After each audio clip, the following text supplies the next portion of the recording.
কোরআনুল কারীমের মধ্যে আছে কালিলাম মা তাশকুরুন।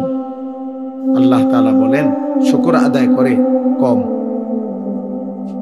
কালিলাম মা তাযাক্কারুন, কোরআনে আল্লাহ বলেন উপদেশ গ্রহণ করে কম। ওয়া কালিলুম মিন ইবাদিয়াশ শাকুর, আল্লাহ বলেন আমার শুকরকারী বান্দা পরিমাণে কম। আল্লাহর কথা যে দিল দিয়া মনোযোগ দিয়ে আন্তরিকতা নিয়ে শুনে আল্লাহ তার জিন্দেগি ধীরে ধীরে বদলায়। কোনো গাফেল বদলায় না, অলস বদলায় না। গাফেল গাফেলই থেকে যায়, খামখেয়ালি আর কি, অবহেলা, অলসতা। কোরআনুল কারীমের মধ্যে আছে আল্লাহ তাআলা আমাদের নবী সাল্লাল্লাহু আলাইহি ওয়াসাল্লামকে বলছেন, এই যে এখন আমাদের প্রিয় ভাই মাওলানা মুফতি ইউসুফ বিন ইকবাল, আপনারা যদি কেউ শুনে থাকেন তার বয়ান, তো আন্দাজ করবেন যে সে কি পরিমাণ পড়াশোনা করছে। রাসূলুল্লাহ সাল্লাল্লাহু আলাইহি ওয়াসাল্লামের শত শত হাদিস আল্লাহ তাআলা তার কলিজায় সিনার মধ্যে মুখস্থ রাখছে।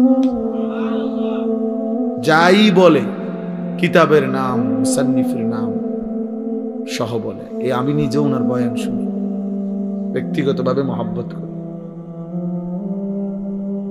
তো আপনাদেরকে জিকিরের কথা বলতেছিল। কোরআনুল কারীমের মধ্যে আছে আল্লাহ তাআলা আমাদের নবী সাল্লাল্লাহু আলাইহি ওয়াসাল্লামকে জিকির করতে বলছে। ওয়াযকুর রাব্বাকা ফি নাফসিকা তাদাররুআন ওয়া খীফা ওয়া দুনাল জাহরি মিনাল কওল বিল গুদুওয়ি ওয়াল আসাল। আল্লাহ বলছে নবী আপনি তিন ভাবে জিকির করবেন। এক, দিলে দিলে অন্তরে। দুই, আওয়াজ ছাড়া জিহ্বায়, মানে শব্দ হবে না, নিঃশব্দে, তবে জবানে তবে শব্দ নাই। আর হলো হালকা আওয়াজ, সকালে এবং সন্ধ্যায়, মানে দিবানিশি। তো এখানে একটা কথা আছে যে এর পরেই আল্লাহ বলছে ওয়ালা তাকুম মিনাল গাফিলিন। নবীজিকে আল্লাহ বলছে বন্ধু গাফিলদের অন্তর্ভুক্ত হয়েন না। তাহলে আমাদের রাসূল সাল্লাল্লাহু আলাইহি সাল্লামকে যেখানে আল্লাহ বলছে গাফিলদের অন্তর্ভুক্ত হবেন না, নবীজি সাল্লাল্লাহু আলাইহি ওয়াসাল্লাম গাফিল হওয়ার কোনো প্রশ্নই আসে না। 24 ঘন্টা যিনি আল্লাহ পাকের ধ্যান ও খেয়ালে থাকতেন, সেই তাকেই আল্লাহ বলছে এর পরেও বলতেছে যে আপনি গাফিলদের অন্তর্ভুক্ত হবেন না। তাইলে আমাদের জন্য কি পরিমাণ গুরুত্ব। কিন্তু তোমরা ছেলেরা বাপ, অগণিত ছেলে বাবা, তোমরা বুঝতেই চাও না যে তোমাদের জীবনের কোনো গন্তব্য আছে কিনা, টার্গেট আছে কিনা, কোথায় গিয়ে থামবা তুমি, তোমার জীবন শেষ পর্যন্ত কোথায় গিয়ে পৌঁছবে। অসংখ্য ছেলে পেলে তোমরা জানো না। এই ক্ষণিকের শাহওয়াত, ক্ষণিকের মনের চাহিদা, কিছুক্ষণের যৌন চাহিদা, এই তোমার নারী, ছবি, মোবাইল, চুলের ফ্যাশন, অশ্লীলতা, বেহায়াপনা, অসভ্যতা, নোংরামি, সমবয়সী বন্ধুদের আড্ডা, আর কুকুর বিড়ালের মতো কিছু জঘন্য নিকৃষ্ট কথাবার্তা, যেটা মনুষ্যত্বের, মানবতার বহির্ভূত। এই কিছু কাজে লাখ লাখ শত শত ছেলে তোমরা জিন্দেগি শেষ করে দিচ্ছ। এভাবেই রাত বয়ে যায়, দিন শেষ হয়ে যায়। এমন সুন্দর যৌবন, এমন সুন্দর সময়, হায়াত অনাদরে, অবহেলায়, খামখেয়ালিতে জোয়ারের পানির মতো ভাইসা যাইতেছে। অথচ আল্লাহর কসম কোরআনুল কারীমের মধ্যে আছে প্রত্যেকটা মানুষ তার পিছনের এই সময়ের জন্য আফসোস করে আর আল্লাহর কাছে একটু সময় হায়াত ভিক্ষা চাই। প্রত্যেক পাপী নাফরমান আল্লাহর কাছে একটু সময় চাইবে, কিন্তু আল্লাহ তাআলা 1 সেকেন্ডের জন্য বিগত সময় আর ফেরত দিবেন না। কারো জন্যই কোনো সময় আর ফেরত আসবে না। হাত্তা ইদা জাআ আহাদাহুমুল মাউত ক্বালা রাব্বিরজিউন। আল্লাহ তাআলা বলেন যখনই মৃত্যুর সময় ঘনিয়ে আসে তো নাফরমান বলে রাব্বিরজিউন, আল্লাহ আর কিছুদিনের জন্য আমার দুনিয়ায় ফেরত দেন। লাআল্লি আ'মালু সালিহান ফীমা তারাকতু, আয় আল্লাহ যদি এবার ফিরতে পারি তাহলে যে আমলগুলো ছুটে গেছে এবার যদি যাইতে পারি, আজরাইলকে সরাইয়া দেন, আমি এবার নেক আমল করব। কোরআনুল কারীমের মধ্যে আছে, আল্লাহ বলবেন কাল্লা, কখনোই না বান্দা, এটা হবেই না। আর কোনদিন আমি আল্লাহ পেছনের সেই সময় ফেরত দেব না।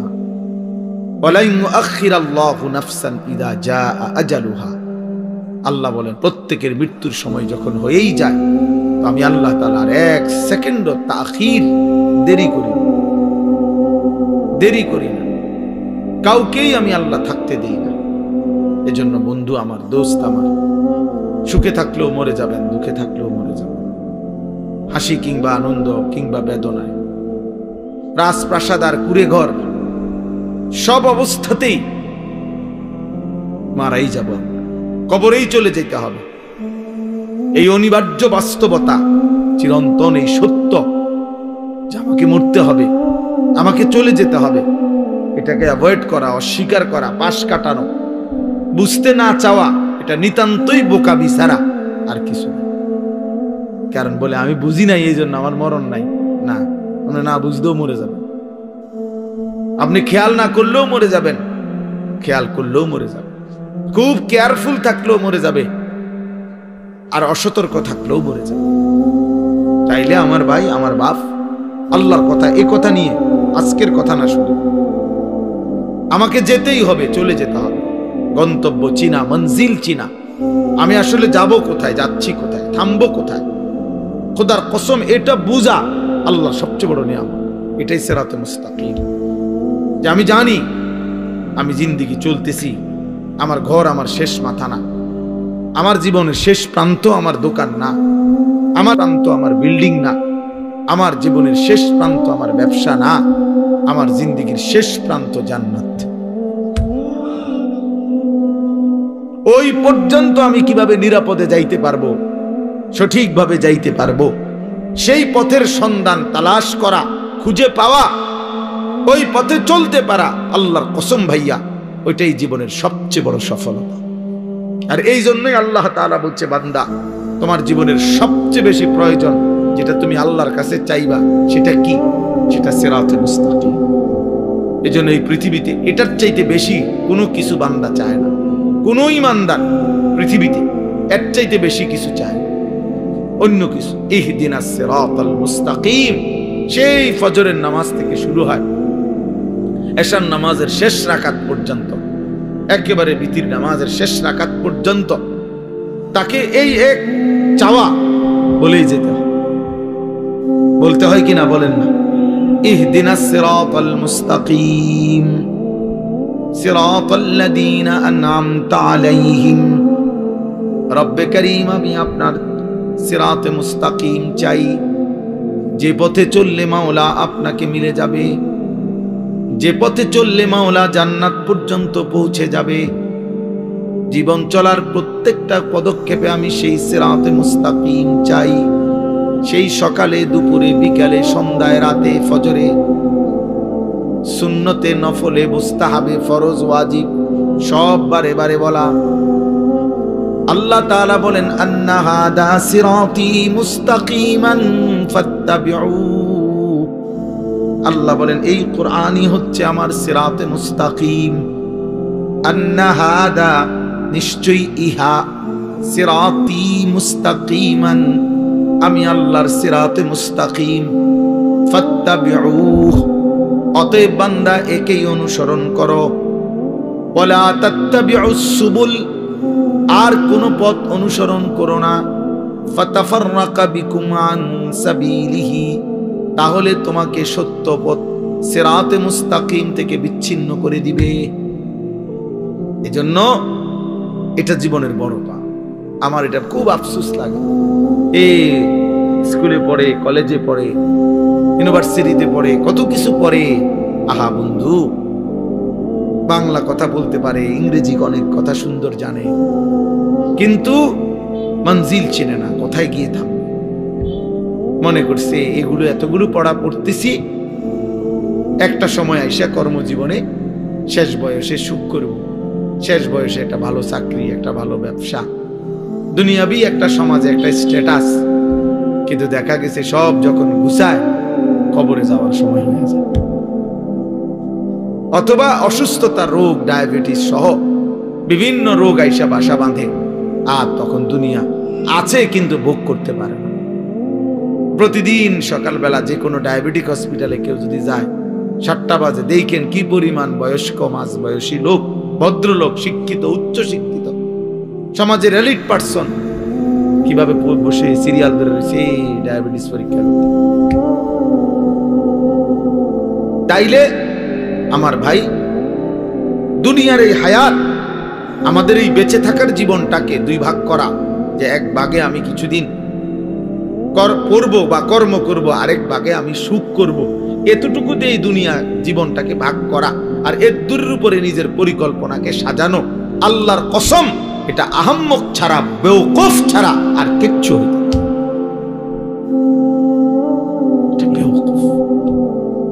ওই মানুষ বেওকুফ, ওই অভিভাবকও বেওকুফ, ওই সন্তানও বেওকুফ, যে অভিভাবক তার সন্তানকে শুধু দুনিয়ার হায়াত পর্যন্ত স্বপ্ন দেখাইছে, আর সন্তান যে শুধু দুনিয়ার হায়াতকে নিয়েই স্বপ্ন দেখতেছে, অথচ এত লম্বা আখেরাত, এত লম্বা কবর, এত অনন্তকালের আখেরাত, এই বিষয়ে তার জানা আছে পর্যাপ্ত না প্রস্তুতি আছে পর্যাপ্ত? এক লাইন কোরআন শরীফ দেখে দেখে মুসলমান কত কিছু পড়লো, শিখলো, কিন্তু আল্লাহর কোরআনের একটা লাইন সাইয়া সাইয়াও শুদ্ধ পড়তে পারে না। হায় হায়, ওই জিন্দেগির উপরে লানত, লানত ওই জীবনের উপরে, বেটা লানত ওই জীবনের উপরে, অভিশাপ ওই জীবনের। মুসলমান এত বড় নিকৃষ্ট হয় কেন? আমার যিনি মালিক, আমার যিনি মনিব, আমি তার কালামই পড়তে পারি না, তা আমার এই জিহ্বারের সার্থকতা কি? আমার চোখের সার্থকতা কি? আল্লাহ আমারে চোখে দিল কেন? আল্লাহ আমারে জবানি দিল কেন? আমারে বানাইলই কেন? ভাত, মাছ, চাল, ডাল, পেশাব, পায়খানা, ঘুম, স্ত্রী মিলন, যৌন চাহিদা পূরণ, এ তো জানোয়ারের আখলাক, এ তো জানোয়ারেরও পূরণ হয় মিয়া। জন্তু জানোয়ারও তো খায়, ঘুমায়, পেশাব পায়খানা করে, জন্তু জানোয়ারেরও তো যৌন চাহিদা পূরণ হয়, নয়তো এগুলোর বাচ্চা হয় কেমনে? গরু ছাগলের বাচ্চা হয় কেমনে মিয়া? তো জীবন মানে এটুকুই যদি হয়, তো আমি মুসলমান হিসেবে বিশেষত্ব কি?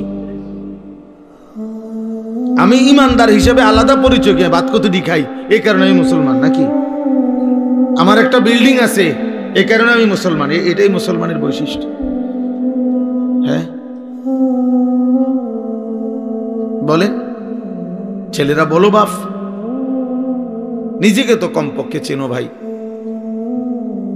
আমি লম্বা করতে চাই না, কমপক্ষে দোস্ত আমার, বন্ধু আমার, সাথী আমার, নিজেকে তো চেনো কমপক্ষে। এদ্দুর বোকা কেমনে হয় মানুষ যে আমি একটা ছেলে বলো ভাইয়া, এই যারা নামাজ পড়ো না, এটা তোমার শেষ পর্যন্ত কোথায় নিয়ে যাবে তুমি কও?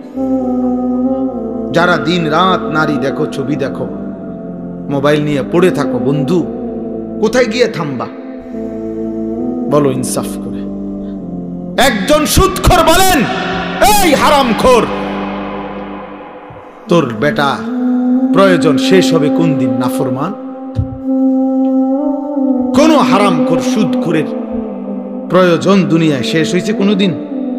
না, কোনদিন ঘোষণা দিছিনি কোনো হারাম করে যে আজ এত বছর হারাম খাইতে খাইতে আল্লাহর রহমতে এখন আর আমার লাগে না, আমার সব প্রয়োজন পূরণ হয়ে গেছে? তাইলে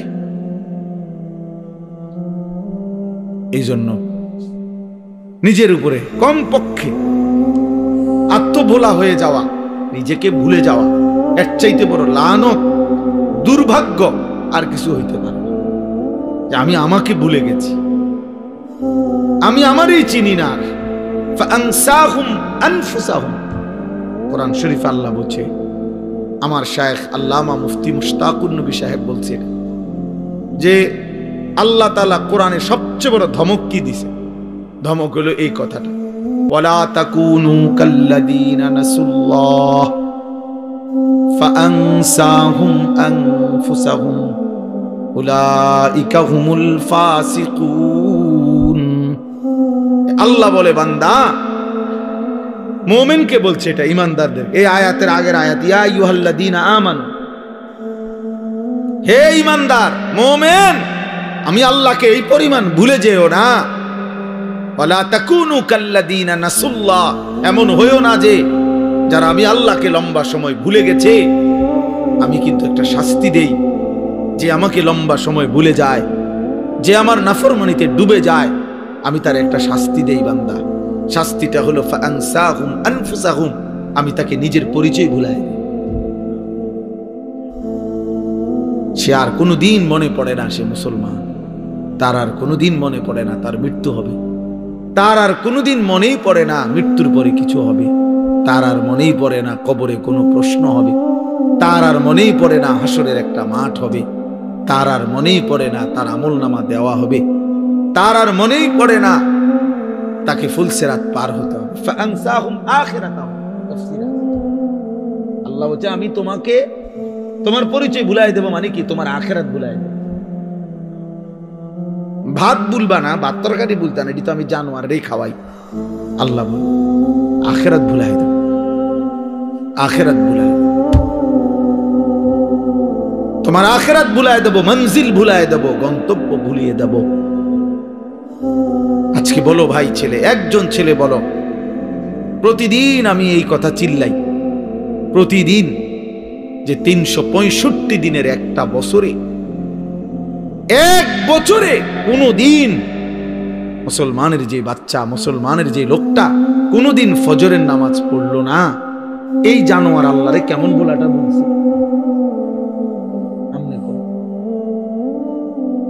এই জানোয়ার কত বড় জানোয়ার, এটা কত বড় নিকৃষ্ট জন্তু। কুত্তা তার চাইতে কোটি গুণ ভালো বেটা, কুত্তার চাইতে 1,00,000 গুণ ভালো বেটা। কুত্তা মালিকের নাফরমানি করে না।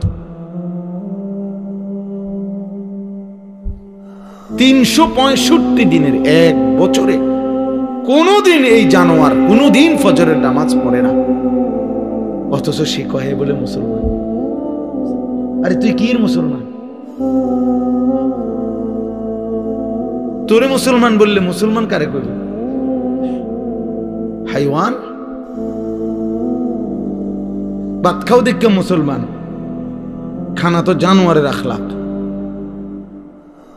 ঘুম যাও দেখে মুসলমান না, ঘুম তো জানোয়ারেও যায়। মুসলমান তো ঘুমকে বলে না। ইসলাম মানে ঘুম, ইসলাম মানে ভাতের থালা, ইসলাম মানে বিল্ডিং। সেজদা কি? সেজদা আল্লাহ বলছে সেজদা। এই কপাল খেয়াল রাখলে হবে, এই কপাল রব্বুল আলামিন, আপনারা সবাই খেয়াল করে বুঝেন, এই কপাল পৃথিবীর উপার্জনের কোনো কাজে লাগে না। মানুষের হাত, পাও, চোখ, কান, দিমাগ মানে বুদ্ধি, বিবেক, এগুলো দুনিয়াবি বিভিন্ন উপার্জন করার জন্য লাগে। চাকরি হোক, ব্যবসা হোক, দোকান হোক, ক্ষেত হোক, খামার হোক। কিন্তু কপাল দিয়া মানে কপাল ঠেইলা টাইনা দুনিয়াবি কোনো উপার্জন করে না। কপাল দুনিয়ার কামাই রোজগারির কোনো কামে লাগে না। তো এইটা আল্লাহ তাআলা কেন বানাইলেন কপাল? আল্লাহ তাআলা শুধুই মাত্র ভাইয়া একটা যুবক হলেও ভাইবো বাবা, আল্লাহ তাআলা এই কপাল শুধুই বানাইছেন সেজদার জন্য। এজন্য সেজদা আরবিতে কাকে বলে? আরবিতে সেজদার সংজ্ঞা কি? পরিষ্কার কিতাবে আছে, ওয়াদউল জাবহাতে আলাল আরদ, জমিনের উপরে কপাল রাখা, এটারে কয় সেজদা। এই মানে কপাল আল্লাহ বানাইছেনই কিসের জন্য? সেজদার জন্য। অতএব যেই কপাল সেজদা দেয় না, তুই কোনো মানুষ না। এই জন্য আমি সব সময় বলি, বেটা রাগ করো আর কোনোদিন না আসলাম, একবারের আশাতেই আসি, প্রতিবার আয়ন কঠিন আমার জন্য।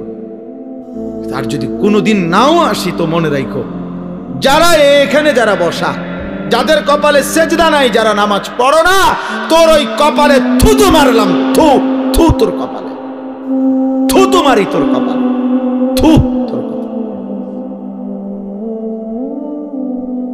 লানত তোর কপালে। আল্লাহ কোরআনে তোকে লানত দিছে, ওয়া ইন্না আলাইকা লানাতা ইলা ইয়াউমিদ্দিন। আল্লাহ বলছে ইবলিস সেজদা দিলি না, ঠিক আছে, আজকের থেকে নিয়ে কিয়ামত পর্যন্ত তোর উপরে আল্লাহর লানত। যা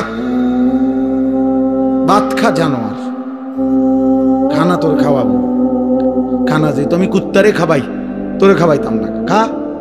ভাতে না খাবি বেটা, খাবি আর পেশাব করবি, বাথরুমে যাবি, খা। নারী দেখ, ছবি দেখ, উলঙ্গ দৃশ্য দেখ, আর কি জানোয়ারের মতো চলতে থাকো, একদিন ধাক্কা দিয়ে জাহান্নামে ফেলে দিবে। ওমান ইউশাকিকির রাসূল মিন বাদি মা তাবায়্যানা লাহুল হুদা ওয়া ইয়াত্তাবি' গায়রা সাবিলিল মুমিনিন। আল্লাহ বলেন আমার রাসূলের বিরুদ্ধাচরণ যে করবে, আমার ইমানদার মুমিন যেই পথে চলে তার উল্টো পথে যে চলবে, দুইটা অপরাধ। এক নাম্বার, আমার রাসূলের বিরুদ্ধাচরণ যে করবে, ইমানদার মুমিন যেই পথে চলে সেই পথের উল্টো পথে যে চলবে, নুওয়াল্লিহি মা তাওয়াল্লা, আমি আল্লাহ তাকে একদিন সেই উল্টো পথেই চালাইতে থাকবো। ওয়া নুসলিহি জাহান্নাম, এই উল্টো পথে চলতে চলতেই একদিন নাফরমানকে জাহান্নামে ফেলে দেব।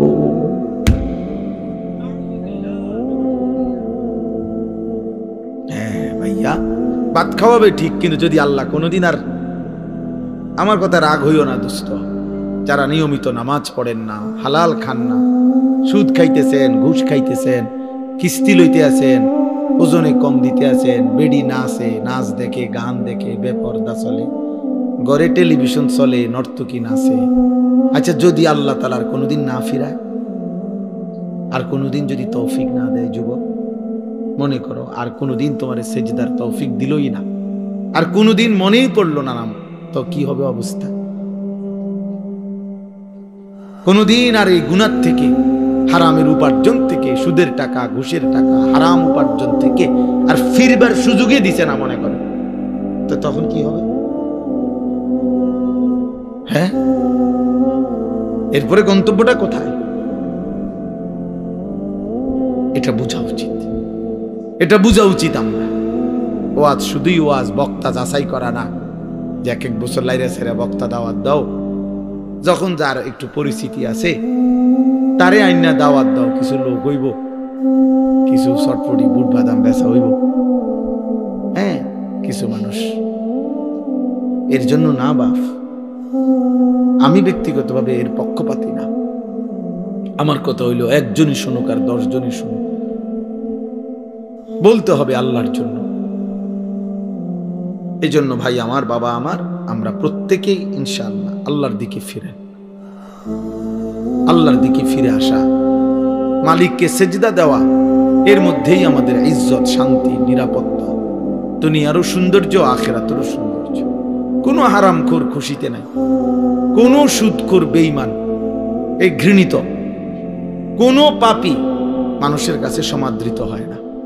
কেউ হয়তো সামনাসামনি বেইজ্জতি হয়, কেউ হয়তো পিছনে হলেও কি হয়, বেইজ্জতি হয়। কোনো সুদখোর রে কেউ কোনো জোনায়েদ বাগদাদি কয় না। মানুষ এত বেকুব না, আপনি খাইবেন সুদ, আর মানুষের মাশাআল্লাহ মানে দেখতে একটা জোনায়েদ বাগদাদির মতো লাগে। হ্যাঁ, মানুষে চিরা খায় আর আপনি ভাত খান। মানুষে বুঝে না, বাট ফাররে মানুষে চিনে না। কথা বুঝেন নাই? যে মানুষ আলোকে আলোই বলে, অন্ধকারকে কি অন্ধকারই বলে। এজন্য প্রত্যেকটা ফরমান সীমালঙ্ঘনকারী, জালেম, বেইজ্জতি হয়। এটা সবক বন্ধু, সবক। এটা আমাদের জন্য শিক্ষা। একটা আদালত অঙ্গন, যাদের কথায়, যার কথায়, আঙ্গুলের ইশারায় যার উঠত বসত, থরথর করে কাঁপত, সময়ের অল্প দিনের ব্যবধানে আজ যখন সেই আদালতে তাকে নেওয়া হয়েছে, তোর পথচারীরা তারে থাবড়ায়, পৃথিবীবাসী দেখছে, পৃথিবীবাসী দেখছে। পথচারী থাবড়ায় দাও, আর নির্বাক একটা শব্দ উচ্চারণ করার মতো হিম্মত নেই। কোথায় সেই অহংকারী, কোথায় সেই প্রতাপ? বলেন বলেন, সবক নেন। শুধু রাজনীতির হিসাব না, জীবনের জন্য সবক নেওয়া উচিত, জীবনের জন্য। এই দেখবেন একদিন ইসরায়েলের এই কুত্তার পরিণতিও এমন নিকৃষ্ট হবে যে পৃথিবীব্যাপী ফেরাউন নমরুদের মতো পৃথিবীবাসী একদিন তাকে দিয়েও দৃষ্টান্ত দেবে, কোনো সন্দেহ নেই। এই নেতানিয়াহু নামের এই কুত্তারে দিয়েও একদিন পৃথিবীবাসী উদাহরণ দেবে যে ফেরাউন নমরুদের পরবর্তী এক নমরুদের উত্তরসূরি ছিল, ফেরাউনের এক উত্তরসূরি ছিল নেতানিয়াহু। শুনবে, এজন্য কেউ ভাইয়া, কেউ না ইজ্জত পায় না বাপ, কোন নাফর, আমি কিংবা তুমি, জওয়ান কিংবা বুড়া, সম্মান মিলবে না, সম্মান মিলবে না। এজন্য দয়া করে নিজের উপরে দয়া করেন, নিজের সুন্দর করেন, আখলাক সুন্দর করেন, হালাল উপার্জনের প্রতি যত্নবান। মানুষ ঘৃণাই করে। আরবিতে একটা প্রবাদ আছে, অফিকা উয়ুবুন ওয়ালিন্নাসে আয়ুনুন। আমরা কিতাবে পড়ছি যে আরবিতে বলে তোমারও দোষ আছে, মানুষেরও চোখ আছে। তোমারও দোষ আছে, মানুষেরও কি আছে? চোখ আছে। মানুষ চোখ বন্ধ করে থাকে না, কাজে মানুষ বুঝে। এজন্য প্রিয় ছেলে ভাই, তোমাদেরকে বলি ভাই, যারা এক ওয়াক্ত নামাজ পড়ো না, তুমি 1 মিনিট ভাইবা দেখো এই সমাজের মানুষ তোমাকে কি মনে করে। সারাক্ষণ নারী ছবি, মোবাইলে অস্থির দৃশ্য, তুমি ডানে বামে তাকায় দেখো, মানুষ তোমাকে প্রিয় মনে করে না অপ্রিয় মনে করে। তো আল্লাহর কাছেও তোমার ইজ্জত হারাইলা, কারণ গুনাহ তো কোনো পাপীকে তো আল্লাহ তাআলা সম্মানিত করবে না, করবেন তো? মানুষের কাছেও তো তুমি ঘৃণিত, মানুষের কাছেও তো ঘৃণিত। তো জীবনের অর্জন কোথায় বলে? আল্লাহ আমাদেরকে মাফ করে দেন।